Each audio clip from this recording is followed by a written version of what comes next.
Hi guys, my name is Parth and welcome to the Valuation School channel. Thank you so much for the overwhelming response.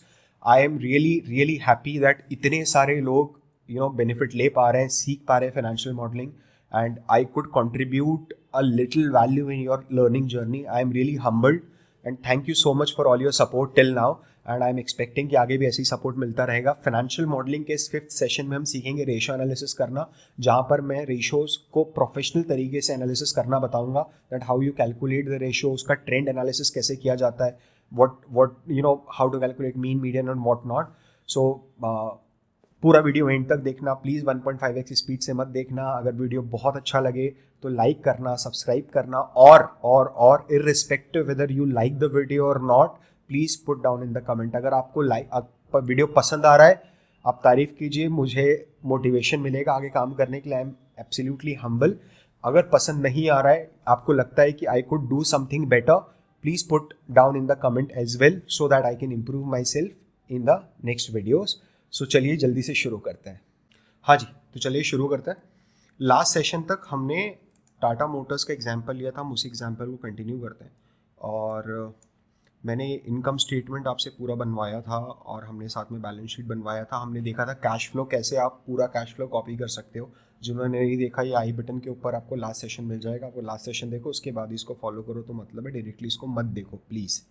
Okay ना, cash flow statement मैंने जैसा आपको बनवाया था, मैंने उसमें थोड़ा सा चेंज किया. मतलब कुछ भी नहीं, मैंने तीनों एक्टिविटीज़ को यहाँ लिखा है.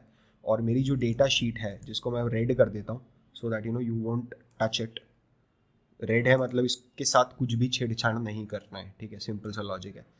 तो यहाँ पर मैं नीचे जब आऊँगा तो मैं देखूँगा कैश फ्लो में उन्होंने 3 एक्टिविटीज़ बताई हैं और 4th में नेट कैश फ्लो निकाला. तो मैंने एज इट इज़ उसको प्लॉट किया. And I will tell you the reason why I have moved from that cash flow to this cash flow. मुझे सिंप्लीफाई करके रखना है. आप समझो, अभी ऑब्जेक्टिव हमारा ये है, मुझे सबसे पहले अभी आपका फाइनेंशियल मॉडलिंग का डर निकालना है, ठीक है. I want you to make sure that you do not afraid of financial modelling. Valuation यार आप ऐसे सीख जाओगे, कोई बहुत बड़ी बात नहीं है. डीसीएफ, हाँ, नेक्स्ट 2 और 3 सेशंस में will be gonna cover DCF. That is not a big challenge, right. The challenge is कि स्टूडेंट डर जाता है. ही गॉट फ्राइटेंड कि oh my God financial modelling, right. वो डर निकाल दो एक बार and you will excel in your life, don't worry. तो बाबा जी का ज्ञान बंद करते हैं एंड वील स्टार्ट डायरेक्टली. चलो, तो ये हमारे पास अभी फाइनेंशियल्स प्लॉटेड है पूरा, सारी बैलेंस शीट्स टैली हैं. Okay, what I will do is, मुझे कुछ चीज़ें आपको बतानी थी, मैं अभी इस वाले में इसको कंप्लीट करता हूँ. सबसे पहले ग्रॉस प्रॉफिट को मैं बोल्ड करूँगा. I will press Ctrl+1. I will go in borders, I will go in automatic and थोड़ा सा रुकिए, I will go in automatic. I will pick this colour. ये जो फर्स्ट वाला है ना, नन के नीचे मैं इसको लूँगा. टॉप पे बॉर्डर लगानी है और बॉटम में बॉर्डर लगानी है, ये सब हमने सीखा है, ठीक है. ये मैंने एक बॉर्डर यहाँ पर लगाई है. सिमिलरली मैं सबसे पहले F4 प्रेस कर करके जहाँ मुझे बॉर्डर्स लगानी है उधर लगाता हूँ. तो I want a border at EBITDA, I want a border at EBT, earnings before tax, I want a border at net profit, and that's it. I want a border at total liabilities, total non-current asset, total current asset and total asset, right. थोड़ा सा और वो better हो गया है. और मैं बाकी जो मेरे P&L के आइटम्स हैं मैं उनको थोड़ा बोल्ड कर देता हूँ. Just bold them.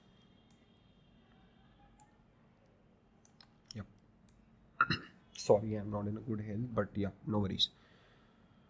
I'll try to edit that coughing. Yep. Okay, perfect. Now come to ratio analysis. आप देखोगे ये शीट बनाई है, कोई बहुत बड़ी बात नहीं. आप बोलोगे वापस 1 मिनट में बना देता हूँ. एक नई शीट इंसर्ट करनी है, ओके करना है. फर्स्ट रो है, फर्स्ट रो को सिलेक्ट करना है, Alt+H+O+W करना है, 1.15 करना है, Alt+W+V+G करना है. ग्रिड लाइंस गायब हो जाएंगी. यहाँ से मुझे स्टार्ट करना है. मैंने क्या करा था, डायरेक्टली फाइनेंशियल्स पे मैं गया था, टॉप पे हिस्टोरिकल्स पे. मैंने इसको एज इट इज़ कॉपी किया. मैं रेशियो एनालिसिस पे मैं नई शीट पे आया, शीट 4 पे. मैंने यहाँ पर उसको पेस्ट कर दिया. मैं इस कॉलम में गया, फर्स्ट वाले कॉलम में जो हिस्टोरिकल फाइनेंशियल स्टेटमेंट था उसकी जगह मैंने रेशियो एनालिसिस लिख दिया. ओके, ये मेरे पास, और मैं पिछले 10 साल के रेशियो एनालिसिस करूँगा. LTM का ratio analysis I don't want, right. तो मैंने उसको गायब कर दिया. अभी आप यहाँ पर सीखो. Just remove it from here also. ठीक है, ये शीट ऑलमोस्ट सिमिलर बन गई है. आप देखोगे थोड़ा सा बड़ा कर दोगे तो look exactly similar. Yup. Now मैंने पहले प्लॉट करके रखा है so that I don't want to waste your time. मैं इस शीट को डिलीट कर देता हूँ. आई होप ये समझ में आया होगा. नहीं आया थोड़ा स्लो करके देख लेना. ओके ना या चलो. सबसे पहले मैंने ग्रोथ से रिलेटेड जितने भी रेशियोज है ना उनको यहाँ पर प्लॉट किया है. Sales growth, EBIT, gross margin growth, sales growth, EBITDA growth, EBIT growth, net profit growth, dividend growth. Okay. Gross, फिर उसके बाद मैंने मार्जिन्स के सारे रेशियोज को यहाँ पर प्लॉट किया है. Gross margin, operating margin, EBITDA margin, EBIT margin, EBT margin, net profit margin.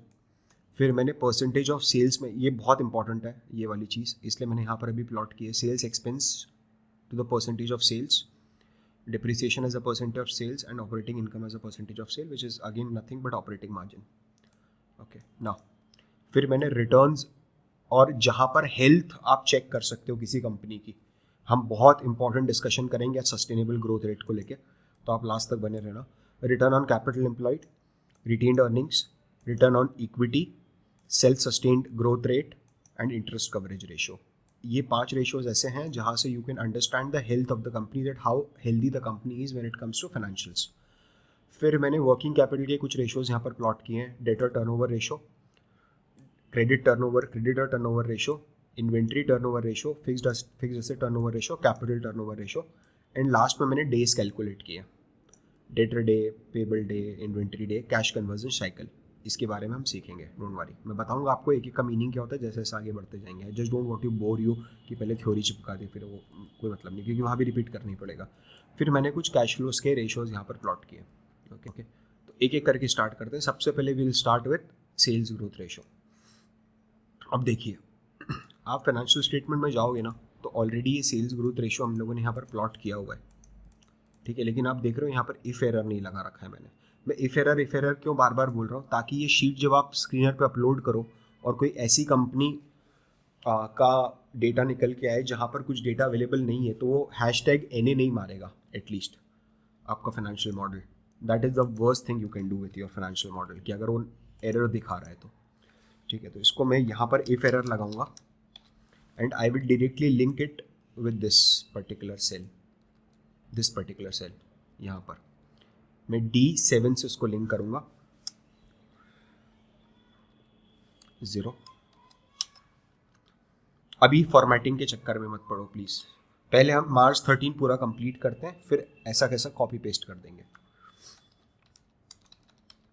If error, क्योंकि मैंने एबिटा रेशियोज ऑलरेडी ग्रोथ वगैरह सब पहले कैलकुलेट करी हुई है हमने. जहाँ नहीं करी है, जैसे यहाँ पर नहीं करी है, ठीक है, तो यहाँ पर कर देते हैं, कोई प्रॉब्लम नहीं. If error, this divided bye, मतलब मार्च 14 divided by March 13 -1.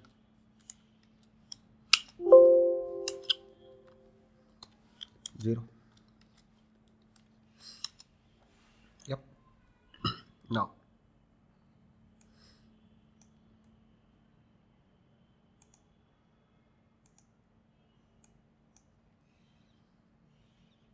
just a minute. हाँ जी, और वो टंग की आवाज़ नहीं आएगी आपको, इसलिए वो मैंने डिसेबल कर दी. हाँ जी. उसके बाद मेरा अगला एबिटा ग्रोथ मेरा हो गया है. एबिटा ग्रोथ के बाद ईबिट ग्रोथ है मेरी. ठीक है, मेरी ईबिट ग्रोथ है ये वाली. मैंने परसेंटेज ऑफ सेल्स निकाला था बट मैंने ग्रोथ नहीं निकाली थी, तो ग्रोथ निकाल देता है. If error, this March 14 divided by March 13 -1. अगर एरर आए तो 0 देना. ओके, मैंने कर दिया. देख रहे हो, अब दोनों सिमिलर है, बहुत सिमिलर है. Let me just check. Growth similar है, it's good. Net profit growth, if error, financials, this divided by this, March 14 divided by March 13 -1, comma, अगर एरर आ जाए तो 0.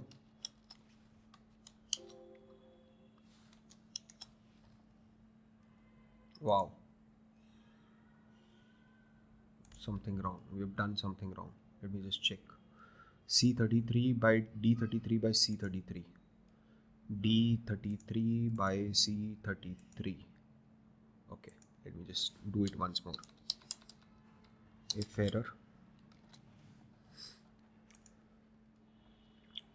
this डिवाइडेड बाय, अच्छा मैंने -1 नहीं करा था इसलिए वैसा आ रहा है. Okay got it.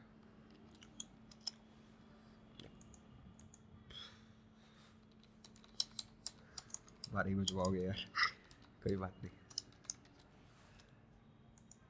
Net profit this divided by this -1.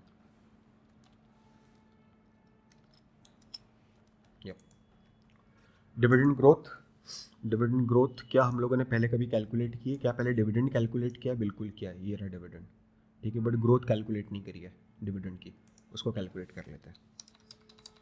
If error, थोड़ा जिसको बोर लग रहा है वो छोड़ दो, ये आप आगे बढ़ जाओ, कोई प्रॉब्लम नहीं है, it's okay. This divided by this -1. Financial modelling is very boring, that's why it hurts when you पे फॉर इट. ओके, ये नेगेटिव में इसलिए आ रहा है, if you just expand it more तो आप देखोगे वो दोनों सिमिलर नहीं है, एक छोटा एक बड़ा है. देख रहे हो आप? इसीलिए वो नेगेटिव, ये नेगेटिव ग्रोथ रेट दे रहा है थोड़ा सा, कि पहले 2.23 था, 2.22 हो गया है. But that's okay, my formula is correct. चलो, तो मैंने ग्रोथ का कंप्लीट कर दिया है. सबसे simple, I will select it, alt H P percentage, alt H 0 1 decimal, alt H 0 2 decimals. Perfect. Copy, ठक ठक ठक ठक ठक ठक ठक. अच्छा कैसे करा है? यहाँ पर हूँ मैं, देखना समझ लेना, इस वाले सेल में हूँ, शिफ्ट मैंने प्रेस करा, शिफ्ट प्रेस करके मैं नीचे आया और कंट्रोल शिफ्ट प्रेस करोगे तो डायरेक्टली नीचे आ जाओगे. वापस एक बार शिफ्ट प्रेस करके डाउनवर्ड एरो प्रेस करोगे तो एक एक करके सिलेक्ट होगा.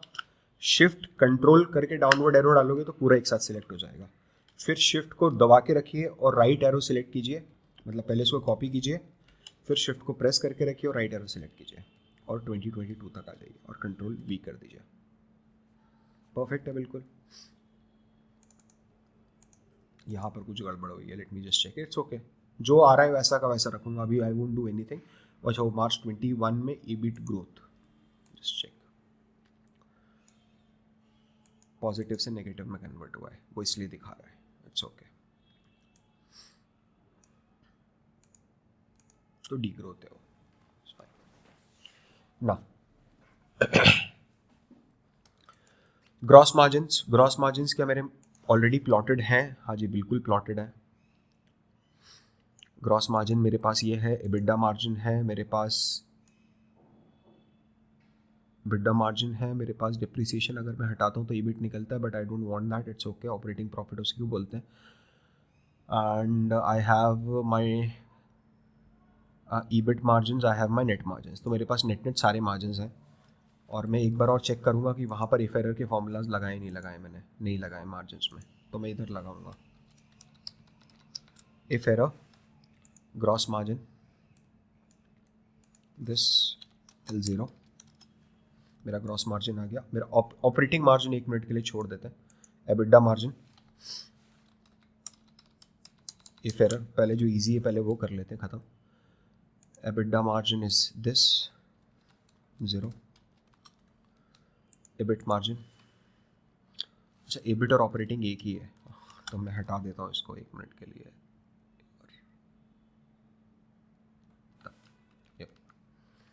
EBIT मार्जिन को मैं 1 मिनट के लिए छोड़ रहा हूँ, मैं EBT मार्जिन पे आ रहा हूँ पहले. इफ एरो हिस्टोरिकल EBT ठक 0. Net profit margin,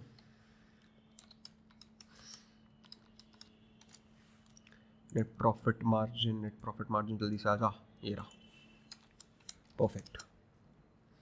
right, so I have all the margin. Now I need to plot EBIT margin, EBIT margin. तो बहुत सिंपल है. What we'll do is will use if error करेंगे हम. यहाँ पर आएंगे, यहाँ पर आने के बाद विल फर्स्ट सेलेक्ट, हम पहले EBITDA को EBIT में कन्वर्ट करेंगे. Okay, so what I will do is I will add EBITDA plus minus depreciation, तो it will become earning before interest and tax. अभी जो बन रहा है वो EBIT बन रहा है. मैं एक ब्रैकेट और लगाता हूँ यहाँ पर, आप लोग ये साथ में करते जाओ, बहुत बेनिफिशियल रहेगा. एंड डायरेक्टली मैं सेल्स से डिवाइड करूँगा. Okay, and I will close the bracket, comma 0, again close the bracket, inter. Okay, यहाँ पर उसने क्या करा, पहले डिवीजन कर दिया ना, BODMAS, basic BODMAS rule. Yes, चलो. और अगर आपको देखना है सही है कि नहीं, तो डिक्रीजिंग ऑर्डर में होना चाहिए सारे मार्जिन. मतलब gross margin will be highest, EBITDA margin will be lower than that, EBIT margin will be lower than that, EBT margin will be further lower, and net operating margin will be the lowest. Alt H P, Alt H0, Alt H0, copy paste. ठीक है, done. Sales expense as a percentage of sales, क्या ये निकला हुआ है? हाँ, ये SNG expense as a percentage of cell मेरे पास है. Depreciation as a percentage of sales है, हाँ जी है. Operating income as a percentage of sales है, तो operating income as a percentage of sales नहीं है मेरे पास. Operating income as a percentage of sale नहीं है, वो मेरे को निकालनी पड़ेगी, वो हम कैलकुलेट कर लेते हैं. चलो, सबसे पहले इफ एरर,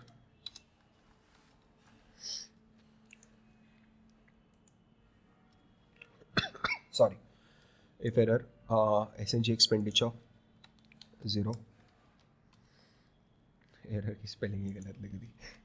या ठीक है, इधर आ गया. Depreciation as a percentage of sales, error की स्पेलिंग में एरर हो गया. Okay, yeah it's down. Operating income as a percentage of sales, which is nothing but your operating margin. तो मैं इसको डायरेक्टली यहाँ से ले लूँगा 9%. आप समझना, मैंने यहाँ इफ एरर क्यों नहीं लगाया, क्योंकि ऊपर जहाँ से मैंने उसको लिया उसके सोर्स पे इफ एरर लगा हुआ है. इसलिए I don't need to apply 2 times if error, कोई लॉजिक नहीं है उसका. मैं ऊपर दोनों सिलेक्ट करूँगा, Alt H P, Alt H0, Alt H0.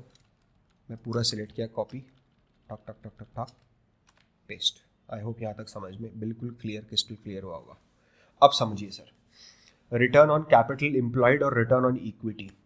Return on capital employed का मतलब ये है कि जिन भी लोगों ने बिजनेस में कैपिटल लगाई है, उनके लिए उनको पैसा देने के पहले पहले तक बिजनेस ने कितना अर्निंग जनरेट किया है.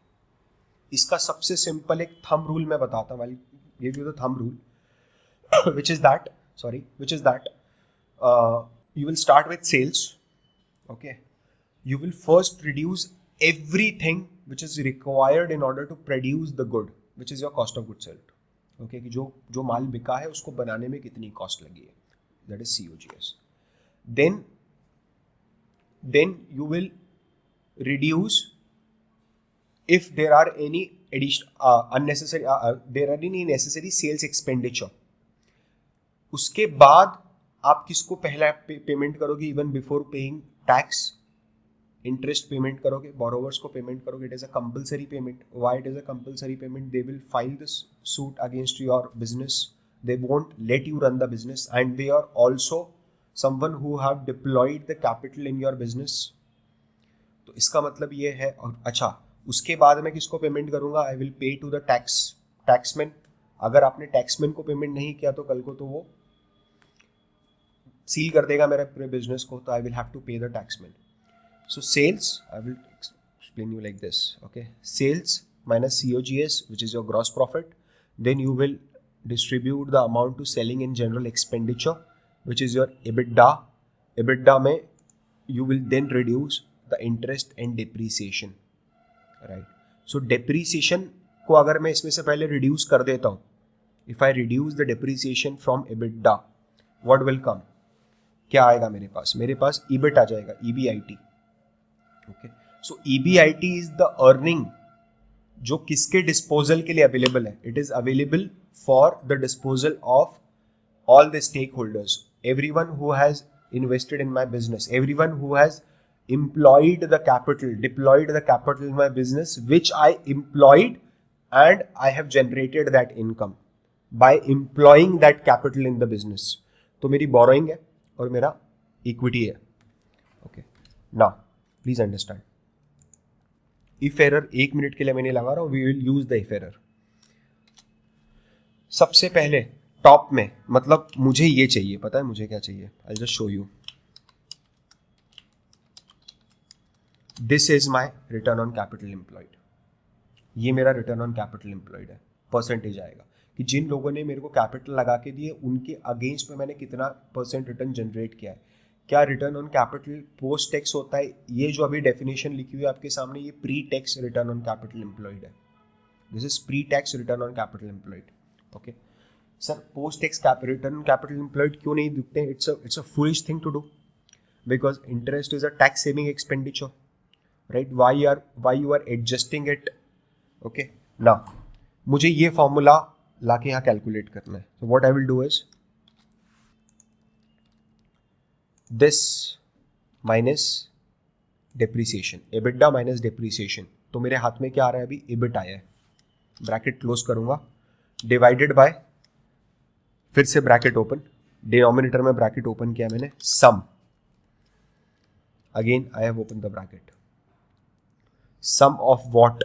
सम of equity share capital, reserves, क्योंकि रिजर्व्स क्या कंपनी के? बिल्कुल भी नहीं, रिजर्व्स इक्विटी शेयर होल्डर्स के, right? The reserves of the balance sheet, reserves in the balance sheet does not belong to the company, it is belong to the equity share holder. इन दोनों को क्या बोला जाता है?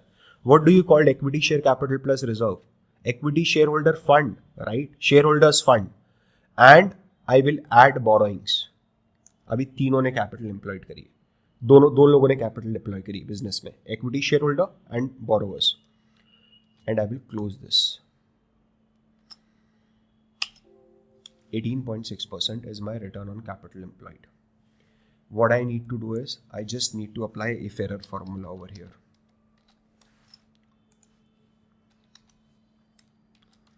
That's it. I hope this is perfectly fine.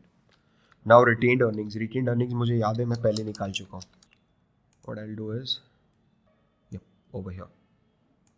This is the retained earning I have with me.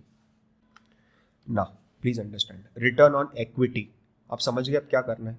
कितना earning का क्या अमाउंट इक्विटी शेयर होल्डर के डिस्पोजल के लिए है, उसको अगर जो लोग एकेडमिकली फिनेंस पढ़ा हुआ है, those who have learned the finance academically, they must have understand there was this thing called as EAES, earnings available for equity shareholder. earnings available for equity shareholder क्या बोला जाता है? जो पैट होता है ना आपका, प्रॉफिट आफ्टर टैक्स, उसमें से प्रेफरेंस शेयर अगर है तो उनके डिविडेंड को माइनस कर दो, जो बचेगा वो इक्विटी शेयर होल्डर अपने घर ले जा सकता है. ठीक है, आई hope this is very clear. तो मुझे क्या करना है? I need to divide EAES, earnings available for equity shareholder, divided by shareholder fund. This will be my return on equity. क्या return on equity pre tax होती है या post tax होती है? सोच के बताना ना लायक हो. अरे पोस्ट टैक्स होगी ना. इक्विटी शेयर होल्डर का कुछ भी पेमेंट के टैक्स बेनिफिट में आता है? बिल्कुल नहीं आता है. कंपनी के not take the benefit, tax benefit of paying something to the owner, right? अगर ऐसा होता तो फिर इनकम टैक्स का सेंस ही क्या निकलेगा. Okay, so what will do is will apply if error directly. अब हम ढूंढेंगे क्या ऐसा है which is available on the disposal of equity share holder. देखो आप, मैंने EPS कैलकुलेट कर दिया ना नेट प्रॉफिट पे डायरेक्टली. क्या मैंने क्यों ऐसा करा? क्योंकि इंडियन इंडस्ट्रीज़ के अंदर, इंडियन कंपनीज के अंदर यूजुअली प्रेफरेंस शेयर इतने चलन में नहीं रहते, राइट? और वी आर वेरी लकी कि इंडियन कंपनीज में क्लासेस ऑफ शेयर्स भी नहीं रहते. आप गूगल की बैलेंस शीट कभी ओपन करके देखना, Alphabet incorporation, you will got to know that there were 16, 17, 30, 34 type of different categories of shares, equity shares only, right? And they were the one who have invented this phenomena of giving different kind of differential shareholding, बोला जाता है इसको. Okay, so now what I'll do is I will use this net profit divided by sum of what? Sum of shareholder fund, इन दोनों का sum. Perfect. This close, comma 0, this close. 25% return on equity दे रहा है company. Okay, मैं अगला समझाने के पहले I just do the formatting. हाँ जी, ये फॉर्मूला आपने पढ़ा है, एक फॉर्मूला आप लोगों ने क्या एकेडमिक्स में पढ़ा है, G is equals to B into R पढ़ा है। G is equals to B into R का क्या मतलब है पता है? इसमें जो G होता है ना, it is called a self sustained growth rate. Self sustained growth rate का मतलब ये है कि बिजनेस को बाहर से फंडिंग का रिक्वायरमेंट नहीं है, बिजनेस के पास जो इनकम आ रही है बिजनेस उसी को रीजनरेट कर रहा है। तो आप प्लीज़ मुझे बताना, क्या बिजनेस इस इनकम को रीजनरेट कर सकता है? सोच के बताइए, क्या बिजनेस इस प्रॉफिट को वापस, इसको प्लोइंग बैक ऑफ प्रॉफिट्स भी बोला जाता है, प्रॉफिट को प्लो करके वापस पीछे डाल दिया, मतलब वापस बिजनेस में री इन्वेस्टमेंट भी बोला जाता है। क्या बिजनेस इस प्रॉफिट को री इन्वेस्ट कर सकता है? बिल्कुल भी नहीं। इसको री इन्वेस्ट कर दोगे तो ये सारे खर्चे कैसे दोगे? क्या बिजनेस एबिडा को री इन्वेस्ट कर सकता है? बिल्कुल भी नहीं, भी तो डेप्रिसिएशन की अकाउंटिंग करनी है और इंटरेस्ट बांटना है। क्या बिजनेस ईबीटी को कर सकता है? बिल्कुल भी नहीं, भी तो टैक्समैन को पैसा देना है, राइट? क्या बिजनेस इस अमाउंट को री इन्वेस्ट कर सकता है? बिल्कुल कर सकता है। क्यों? क्या डिविडेंड नहीं बांटना है? नहीं बांटना है। क्या डिविडेंड बांटना कंपलसरी होता है? बिल्कुल भी नहीं, right? It is at the discretion of the management, discretion of the board of directors. क्या आप सोच के मुझे बताओ, इंडिया जैसी कंट्री में या इन एनी इमर्जिंग मार्केट क्या डिविडेंड देना बहुत अच्छा सिग्नल होता है कंपनी के लिए? अनलेस अदर, समझो इंडिया में ही तो ग्रोथ अपॉर्चुनिटी है, यूएस में थोड़ा ना ग्रोथ अपॉर्चुनिटी है। यूएस की इकोनॉमी तो 150-200 साल से खड़ी है यार, मतलब they have the sophisticated economy running over there. The markets में data is available for more than 184 years. हमारे पास 40 साल का डेटा है, 30-34 ईयर्स का डेटा है, राइट? सो उस केस में in any emerging market for that matter, the reinvestment requirement is higher or lower? It is higher. Why? Because this is our time to invade the world, to grow. US का time थोड़ा ना है। Technology का logic मत दो यहाँ पर, लेकिन आप खुद सोच के बताओ ग्रोथ किसकी ज़्यादा है? मतलब आज के टाइम जो यूएस में कार्स, शेवरोले करके कार ब्रांड है, राइट, उसका ग्रोथ ज़्यादा होगा 10 साल में, या टाटा मोटर्स जैसी कंपनी का ग्रोथ ज़्यादा होगा 10 साल में? इंडिया में ग्रोथ ज़्यादा होगा भाई। India is the largest market in the world now. We have officially crossed China in terms of population very recently.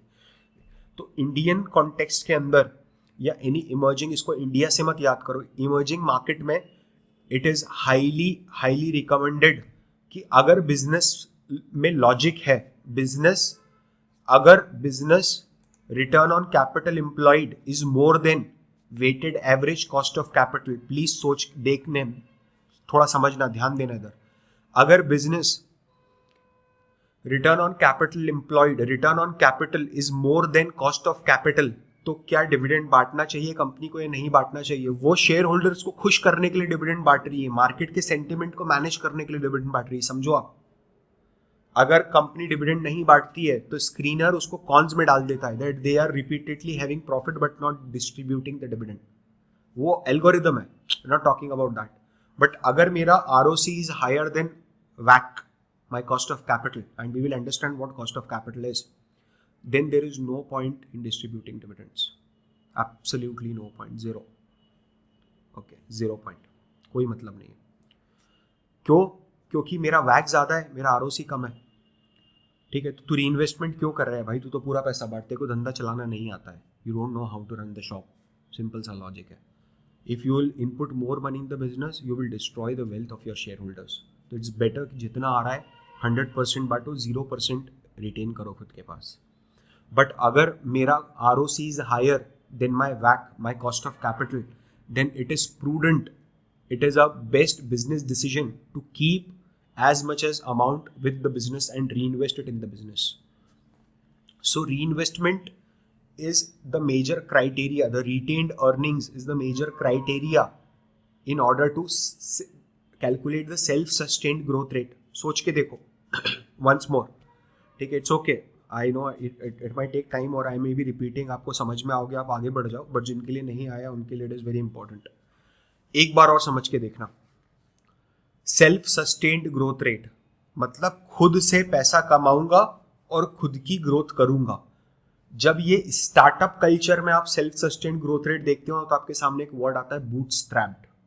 Okay, bootstrapped करके एक वर्ड आता है, like Zerodha is a bootstrapped company. Self sustained growth करिए, खुद की growth खुद ही sustain कर रहे हैं without using any outside capital. लेकिन सर इन्होंने तो बोरिंग ले रखी है, अरे मैं वो नहीं बोल रहा हूँ, बोरिंग ले रखी तो भी सेल्फ सस्टेन्ड ग्रोथ रेट निकल सकती है ना, I am not talking about that, right. तो सेल्फ सस्टेन्ड ग्रोथ रेट का कैलकुलेशन कैसे होता है, जो भी मैंने रिटेन किया है उस पर मैं इक्विटी शेयर होल्डर्स के लिए कितना प्रॉफिट जनरेट कर रहा हूँ फ्यूचर में। क्यों? क्योंकि आप समझिए जो रीइन्वेस्टमेंट है, क्या ये बोरोवर्स के लिए बेनिफिशियल है या इक्विटी शेयर होल्डर्स के लिए बेनिफिशियल है?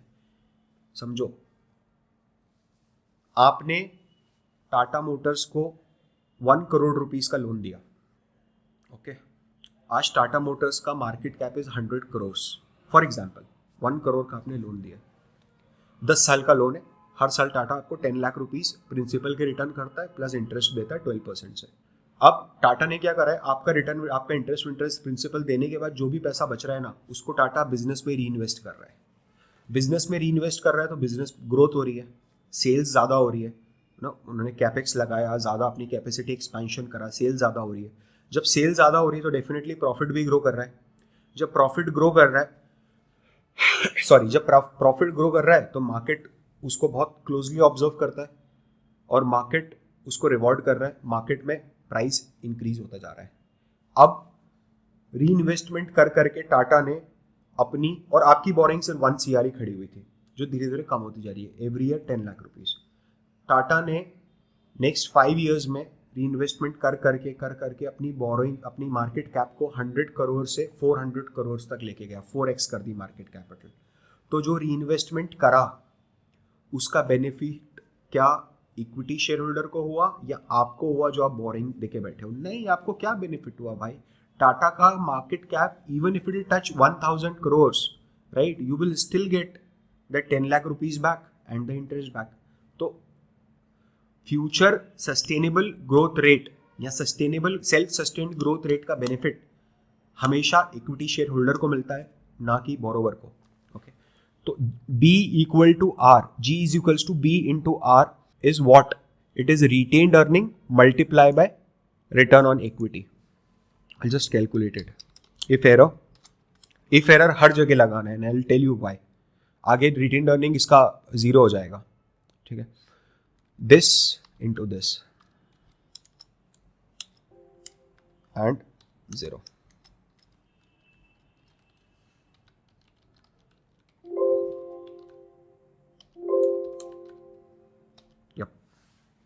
So it is close to 23.96%. 23.96% is the self-sustained growth rate of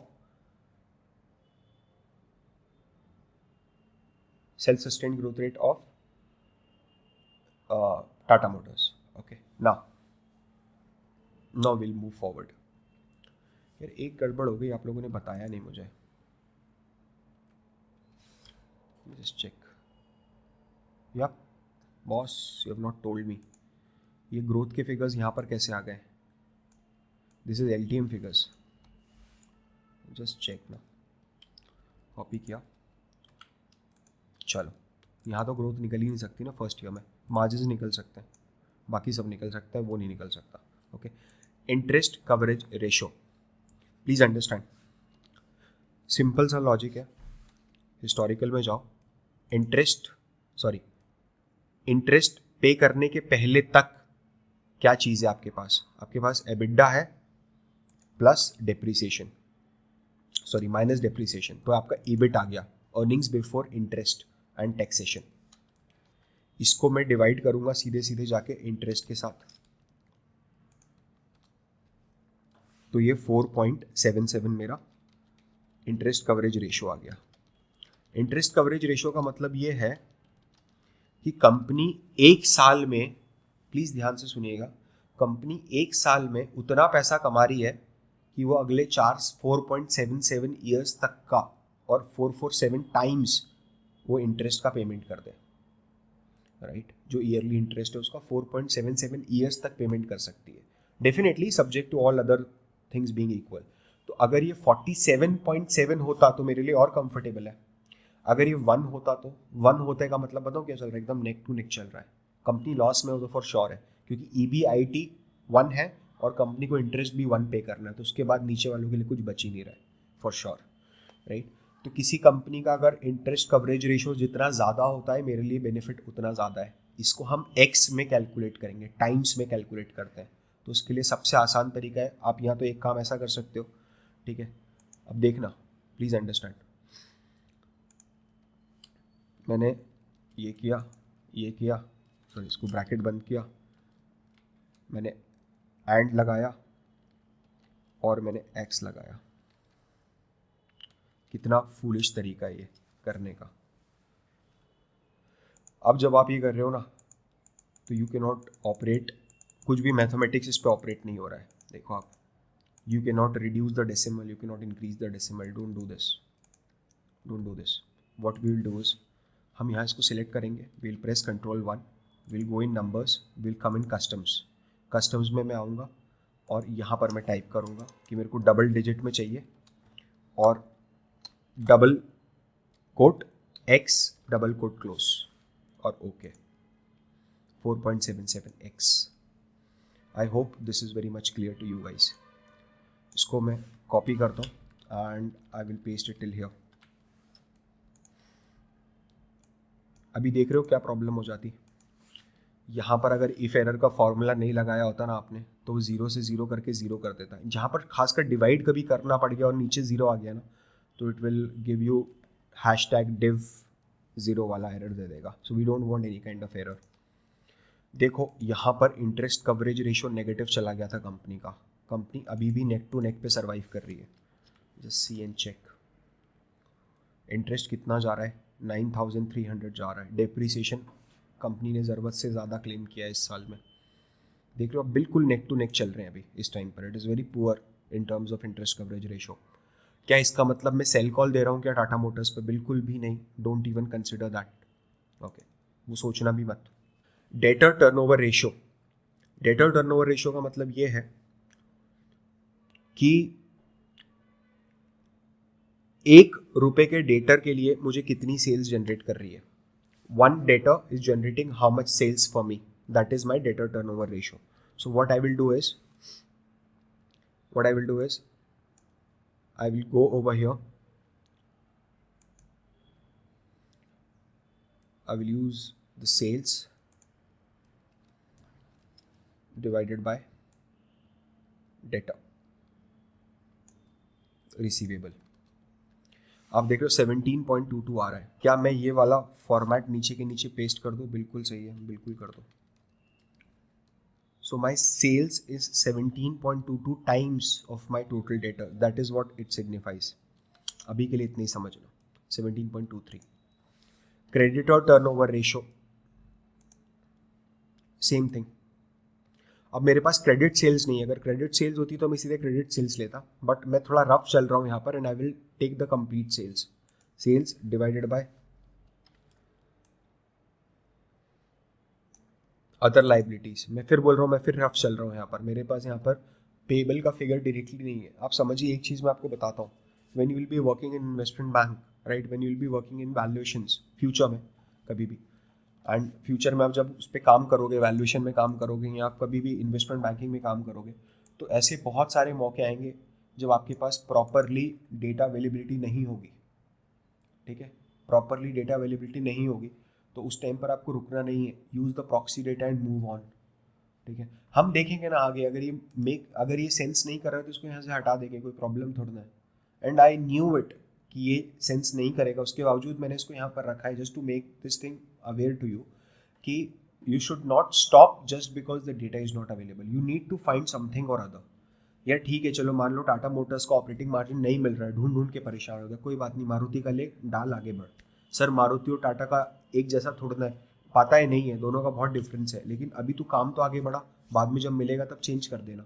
Y you are stopping your self, right, from moving ahead? So don't do that. Inventory, sorry, या now my next is inventory turnover ratio.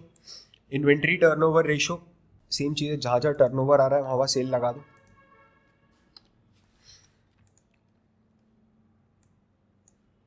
Sales if error में लगा दूंगा सारे formulas में बाद में।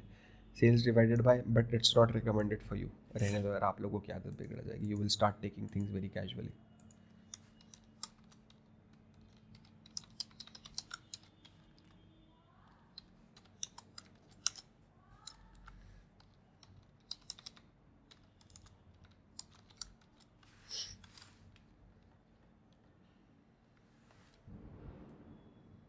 Control page down करके page up करके मैं इधर आया. Sales divided by, oh wow,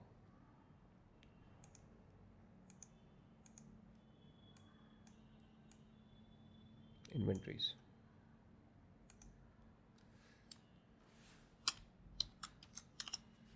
Yeah. Fixed asset turnover ratio. Similarly,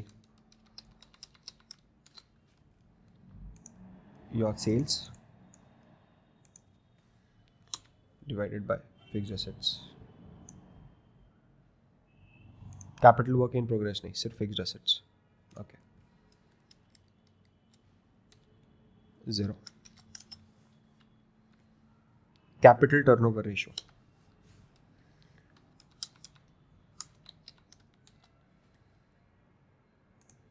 capital पे इक्विटी कैपिटल की बात हो रही है, कितनी एफिशिएंटली सेल जनरेट कर पा रहा है business.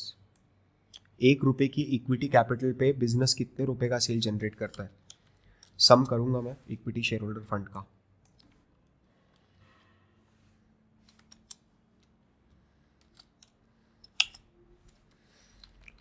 I will copy this the format copy करूंगा. थोड़ा सा भी स्पीड बढ़ता जाएगा जैसे जैसे हम आगे बढ़ेंगे, मतलब नेक्स्ट सेशंस में बढ़ेंगे, because that is expected from you कि आप सारे सेशंस करने के बाद ही उसको देख रहे हो. Right now please understand. चलिए,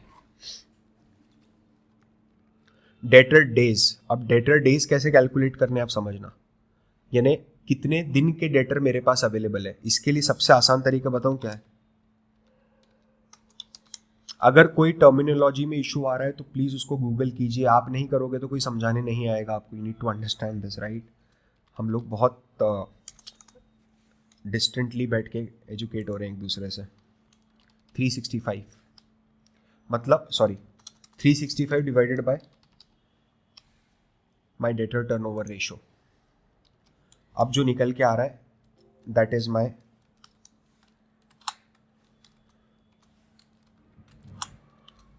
21 डेज. इसका मतलब ये ऑन एन एवरेज 21 दिन में डेटर मेरे को पेमेंट करता है. ऑन एन एवरेज 21 डेज में the debtor is paying to me. Okay, now payable days. If error talk 365 लेना है. 365 divided by creditor turnover ratio.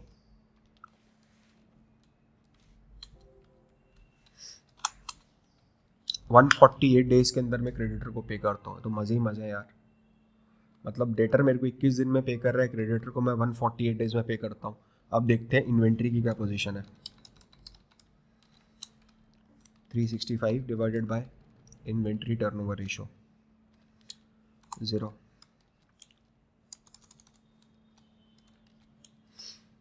Forty days की इन्वेंट्री मेरे पास है. मतलब मेरे पास इस समय जितनी इन्वेंट्री पड़ी हुई है मेरे स्टॉक में कंपनी के पास, और कंपनी अगर आज प्रोडक्शन बंद कर दे तो अगले 40 डेज़ की सेल्स वो सस्टेन कर जाएगी. ठीक है, ये मेरे डेज़ हैं, समझना. 21 day, 148 days, 40 days. Cash conversion cycle का मतलब बताऊँ क्या होता है. कैश कन्वर्जन साइकिल का मतलब है कंपनी एक बार पूरा कैश कितने टाइम में रोटेट कर रही है. कन्वर्जन का मतलब ये है कि what company is doing, sum of debtor days, मेरे पास पैसा आ गया, डिवाइडेड बाय इन्वेंट्री डे, इन दोनों का sum, minus payable days. That is my cash conversion cycle. 86 days का शॉर्टफॉल पड़ेगा मेरे पास. 86 डेज का मेरे पास शॉर्टफॉल पड़ेगा इस केस के अंदर, कैश कन्वर्जन साइकिल के अंदर 87 डेज का मेरे पास शॉर्टफॉल पड़ेगा. अब समझना, अब मेरे को इसको डेज में कन्वर्ट करना है. मतलब डेज में है ना, मेरे को साथ में डे लिखना है इसके. तो बहुत ईजी है, तो कोई बच्चों का खेल है. आप लोग तो बहुत स्मार्ट हो यार. अभी कंट्रोल 1 करेंगे, कस्टम में जाएंगे, कस्टम में जाके 0 सिलेक्ट करेंगे. मेरे को डेसिमल में चाहिए क्या डेज, क्या करूँगा डेसिमल में डेज लेके, डबल कोट DAYS डेज. अच्छा सर, डेज चिपक के आ गया. Control 1 double quote space days, अभी आ गया. सर डेज का D छोटा चाहिए. कंट्रोल 1 डेज का D छोटा, कॉपी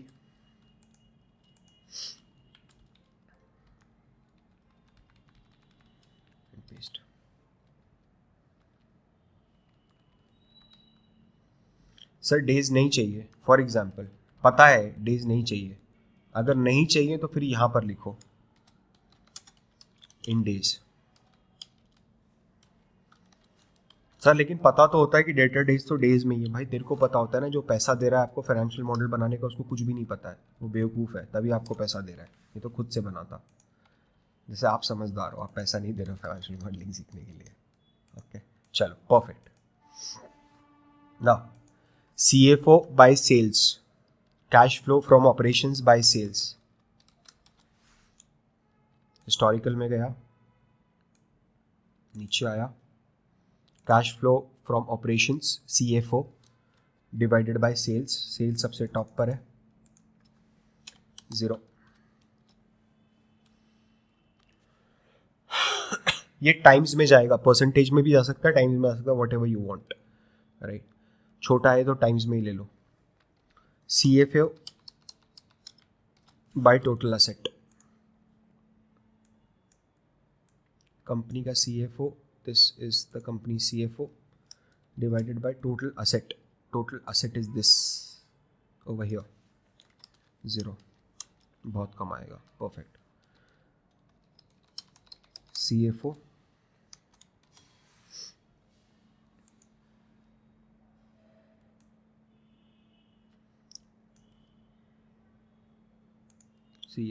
डिवाइडेड बाय बोरोइंग्स, पर चाहिए बोरोइंग्स मिल जाएगा, ये रहा 0। इसको मैं Alt HP Alt H0 Alt H0,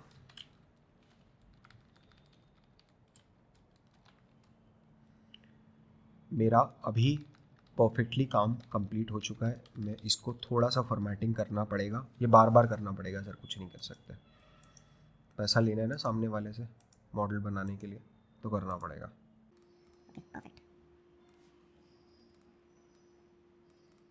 F4 press कर रहा हूँ बस मैं, एक बार मैंने बना दिया, now I am just pressing F4। Yup,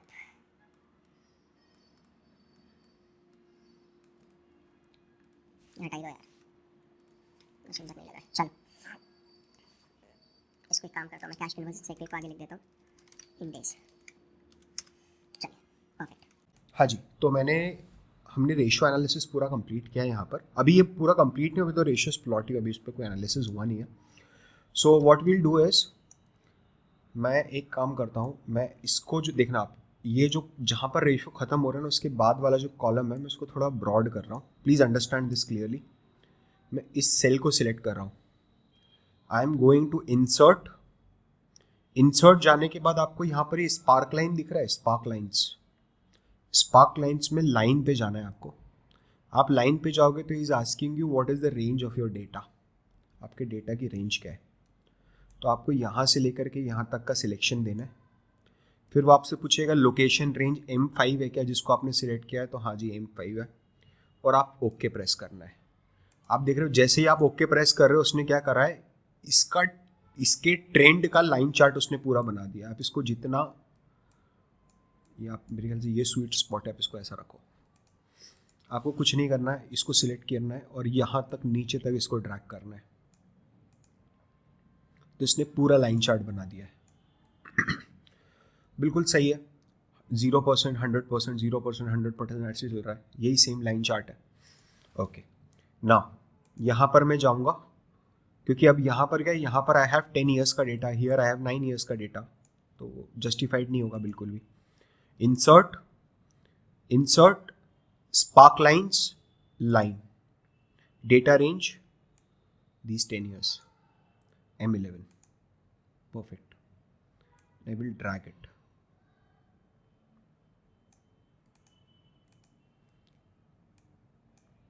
मैं नीचे तक ड्रैग कर देता हूँ उसको।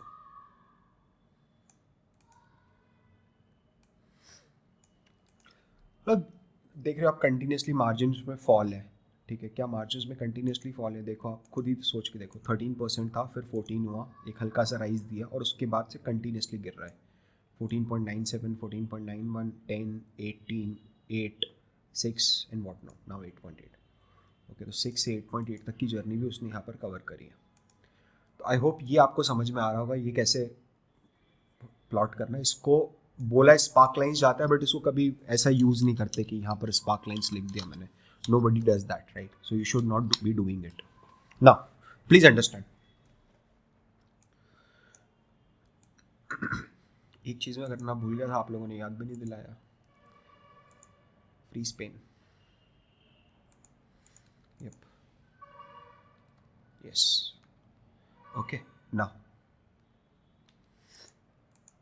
what I'll do is I will just copy this particular cell over here for the purpose of formatting. And what I want is mean. ठीक है, एक तो मुझे सबसे पहले मीन, ये नॉर्मल एवरेज नहीं है, मैं फिर आपको समझा रहा हूँ. This will not be a normal average. Okay, first is mean, then median. Median का भी कॉपी कर देता हूँ मैं एज इट इज. मतलब एवरेज का फॉर्मूला लगेगा, उसके पहले इफ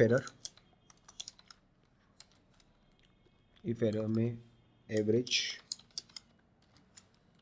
टक if average is this, it's okay, else give 0, HP 0 0. ये आपने मीन निकाल लिया. अभी आप नीचे गए, नीचे इसको पेस्ट कर दो, बट आपको यहाँ पर डेटा को थोड़ा सा रेंज कवर करनी पड़ेगी. Perfect.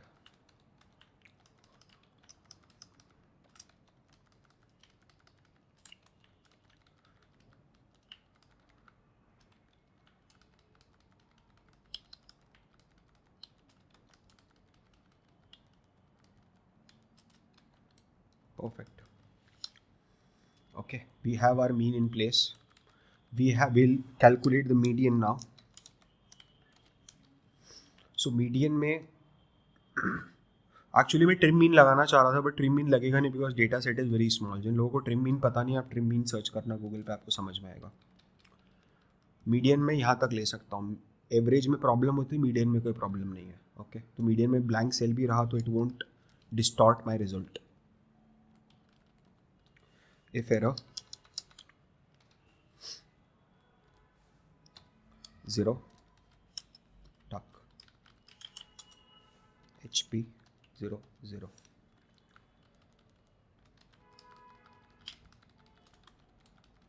It'll be like a smooth work, butter smooth. Yep.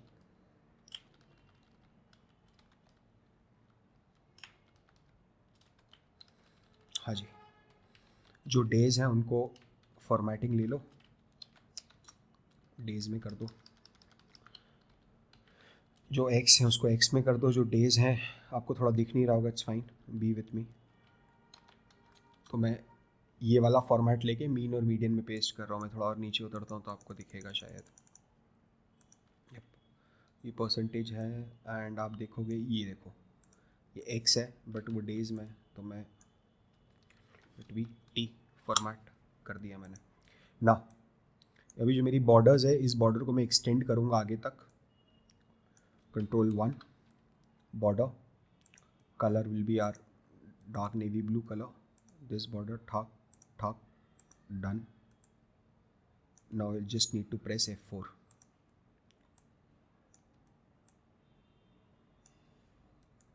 I'll go down, I'll select this, press F4, I'll select this, I'll press F4, I'll select this, I'll press F4. ठीक है, मेरा mean और median का calculation अब यहाँ बहुत अच्छा हो चुका है. आपको अगर एक्सटेंड करना है, if you want to write it to make it in length, तो you can call this as trend and इसको लेके आप Alt+H+M+C कर दोगे तो ये पूरा ट्रेंड एक्सटेंड हो जाता. यप, ना मैं इसको बीच में ले लेता हूँ. Yes, perfect.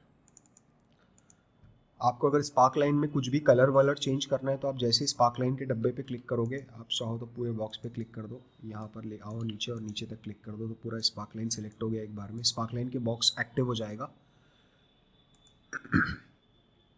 And you can put a marker over there और you can know put markers, तो मार्कर्स आप पुट करोगे तो आपको दिख रहा है उसने क्या करा है, हर पॉइंट पे जाके उसने मार्क कर दिया है। और मार्कर के कलर को आप चेंज करके थोड़ा सोफिस्टिकेटेड कर दो यार, ये अच्छा नहीं लग रहा है कलर ऑनेस्टली। लाइट कलर देख लेते हैं, लाइट कलर फिर भी ठीक लग रहा है, परफेक्ट। या ब्लैक देख लेते हैं, आई बिलीव रेड से तो बेटर ही है black. Marker colour, markers black, yup okay. So मैं ये कर सकता हूँ, if you want to change the line, जो ब्लू लाइन है उसको चेंज करना है तो आप यहाँ से स्पार्क का लाइन चेंज कर सकते हो, लाइक इसको आप लाइट ब्लू ले सकते हो to make it look more appealing, ठीक है। ऐसे करके हमारा रेशियो एनालिसिस कंप्लीट हुआ है। हम अगले सेशन में we will touch upon common size statement and peer analysis, हम दोनों अलग अलग सेशन में लेंगे। Thank you so much for watching this. बहुत जल्दी दूसरा सेशन आएगा, डोंट वरी। अब स्पीड वाकई में फास्ट होगी आने की।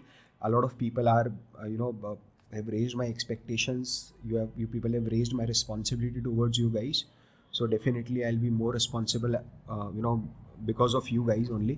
So thank you so much. अगर आपको लगा हो तो प्लीज़ फीडबैक दो मेरे को कमेंट में। If you have any feedback, positive negative what ever it is, it's absolutely free and मतलब free to, you are absolutely free to give the feedback. And please like this video, like करना बहुत ज़रूरी है, आप बहुत कम like करते हो, जितने लोग देखते हैं उससे like only 1-2% people are liking the video, so please do that and subscribe to our channel and share करो अपने फ्रेंड्स के साथ if you find it really useful. ये sheet solution sheet as well as problem sheet, मतलब ऐसी sheet जो मैंने बनाई है वो प्लस सोल्यूशन शीट, दोनों शीटें आपको डिस्क्रिप्शन में नीचे मिल रही है। हमारा टेलीग्राम ग्रुप का लिंक डिस्क्रिप्शन में है, आप उसको ज्वाइन कीजिए। मैं एक लाइव सेशन लेने वाला हूँ बहुत जल्दी, हर महीने लेता हूँ मैं mentoring session. So if you want to interact with me in a live manner on a Zoom call, please do that. That's it. So this is Parth Verma. Thank you so much. अच्छा एक minute, अगर आप बहुत confuse हो कि sir मेरे को समझ में नहीं आ रहा है कि फाइनेंस में कौन से एरिया में मैं करियर बनाऊँ, क्या करूँ, whether I should go into equity research और I should go into valuation, I should go into investment banking, what should I do, तो I would highly recommend you to watch this particular video. Sorry ये इधर हाँ यहाँ पर ही कहीं होगा, देख लेना, फाइनेंस करियर रोड मैप वाला वीडियो है यार, वहाँ समझ लेना, ठीक है। Thank you so much and we'll see you soon. This is Parth Verma, bye bye, signing off. Thank you.